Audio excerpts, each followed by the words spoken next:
Welcome to our channel. Today, we're going to delve into a fascinating and crucial topic, namely epistemology philosophy. So, let's embark on our knowledge journey. Epistemology originates from the Greek words episteme, meaning knowledge or understanding, and logos, meaning word or discourse. Thus, literally, epistemology can be interpreted as discourse about knowledge. Epistemology is a branch of philosophy that discusses the characteristics and realm of knowledge. Therefore, epistemology is also known as the philosophy of knowledge or theory of knowledge. Let's explore this further. In studying epistemology, several important questions often arise, including: can humans truly know the essence, validity, and truth of knowledge? This is a fundamental question in epistemology. Can we truly know something? And if so, how can we be sure that the knowledge is true? Is knowledge a possibility or a belief without a gap of doubt? Is knowledge certain, or is it just a possibility? Is there room for doubt in knowledge? How do we come to know? How does knowledge emerge? Is it from outside or from within? Does knowledge come from our sensory experience with the outer world, or does it originate from our internal thoughts and intuition? How is knowledge obtained? Is it through intuition, reason or senses, or collectively, and does each have its own validity? This is a question about the source of knowledge. Where does knowledge come from?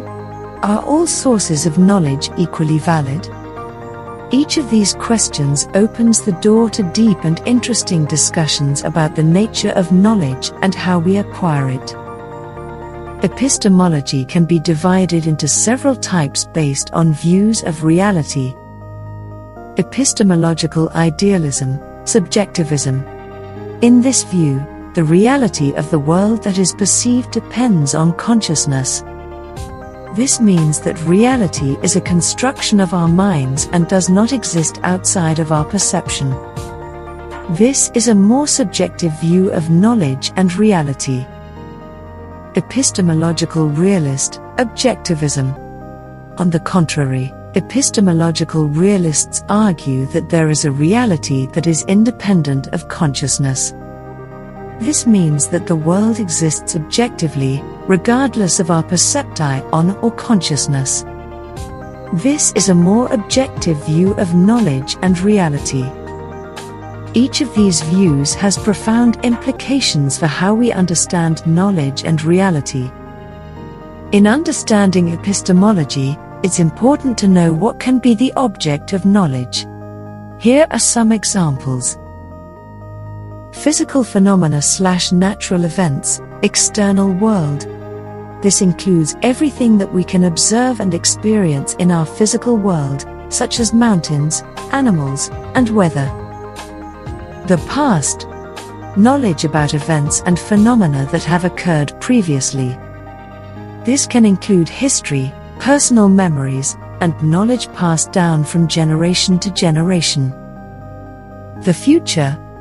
Although the future has not yet occurred and therefore cannot be directly observed, we can still have knowledge or estimates of what might happen based on patterns and laws we observe in the past and present.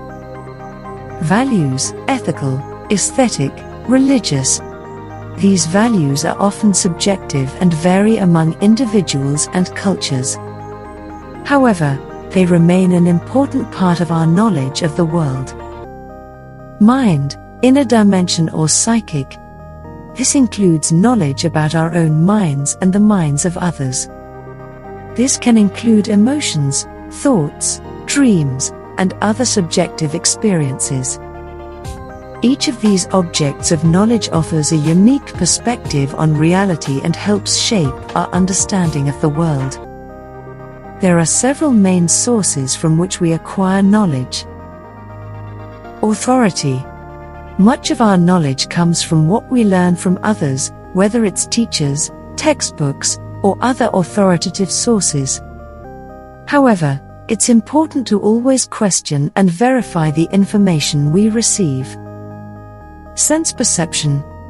This is how we directly experience the world through our senses. Sense perception gives us direct knowledge of the world around us. Reason. Reason allows us to draw conclusions and make inferences based on existing knowledge. With reason, we can discover new knowledge from what we already know. Intuition. Intuition is a direct or instant understanding of something without the need for conscious thought or analysis. Although intuition can be very powerful, it's important to always check our intuition against evidence and reason. Each of these sources of knowledge has its own strengths and limitations, and it's important to use all of these sources together to gain the most accurate and complete understanding of the world. There are several tools that we use to acquire and process knowledge. The five senses. This is how we directly experience the world through our senses: sight, hearing, smell, taste, and touch. Reason. Reason is our ability to think, understand, learn, and form judgments or opinions. Conscience. Conscience is our inner voice that tells us what is right and wrong. Instinct. Instinct is a natural drive or instinct that guides us in acting or reacting to certain situations. Intuition. Intuition is a direct or instant understanding of something without the need for conscious thought or analysis. Imagination. Imagination is our ability to imagine or create images, ideas, or concepts in our minds that do not exist or have never been experienced before. Each of these tools plays a crucial role in the learning process and knowledge acquisition. By using all these tools together, we can gain a richer and more complete understanding of the world around us. There are various types of knowledge that we can learn and understand. Common knowledge. This is everyday knowledge that we acquire through our experiences and interactions with the world. Examples include knowledge on how to cook food, how to communicate with others, and so on. Scientific knowledge. This knowledge is based on the scientific method and involves observation, experimentation, and logical reasoning.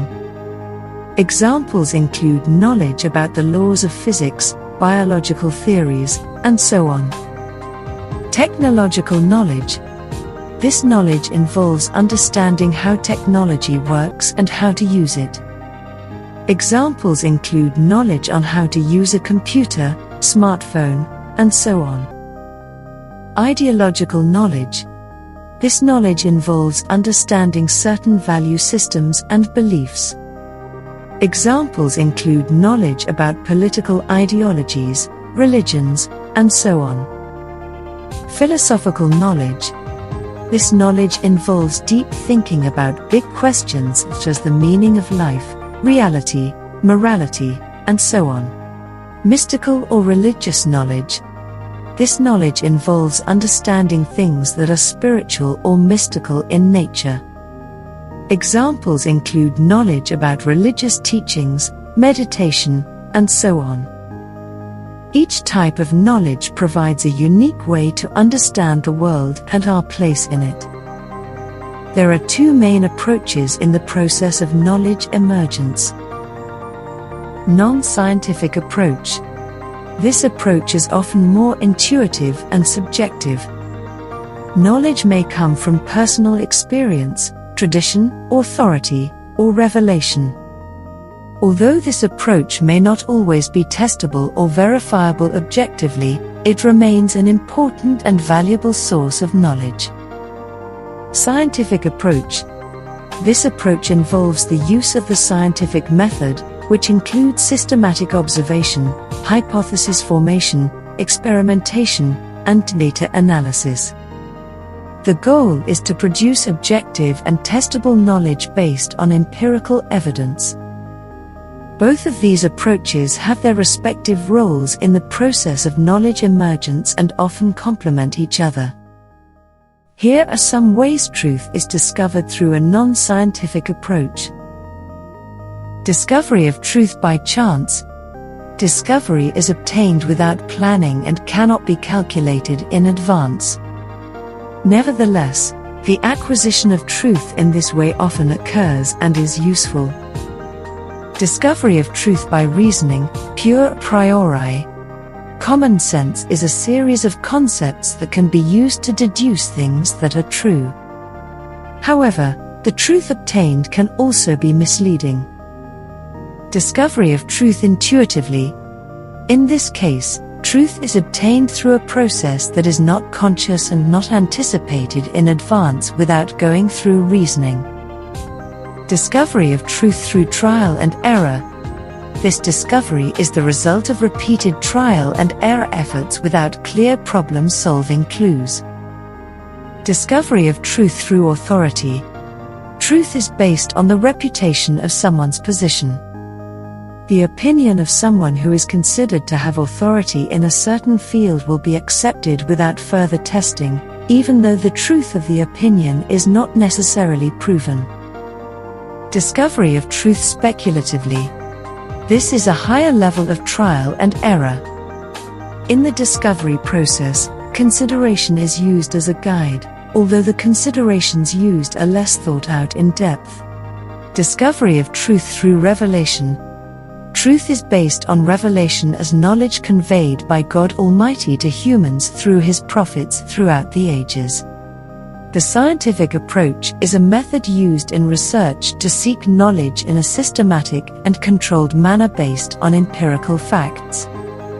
There are two main ways in this approach. Reason, deductive. This is a reasoning process from general to specific.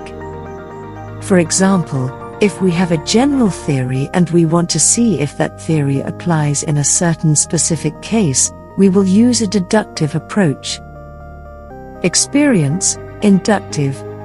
This is a reasoning process from specific to general.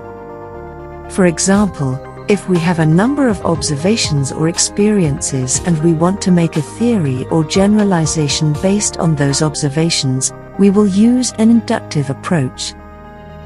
The advantage of the scientific approach is that if the research is repeated with the same steps and conditions, the results will be consistent. This means that knowledge obtained through the scientific method can be tested and verified. That concludes our discussion on epistemology philosophy.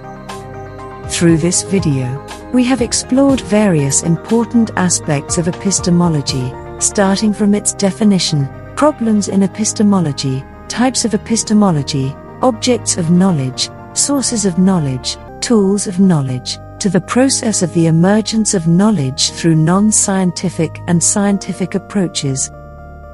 We hope this video provides a better understanding of this topic and assists you in your knowledge journey. Don't forget to like, share, and subscribe to get more interesting content from our channel. Thank you for watching. See you in the next video. Happy learning and keep seeking knowledge.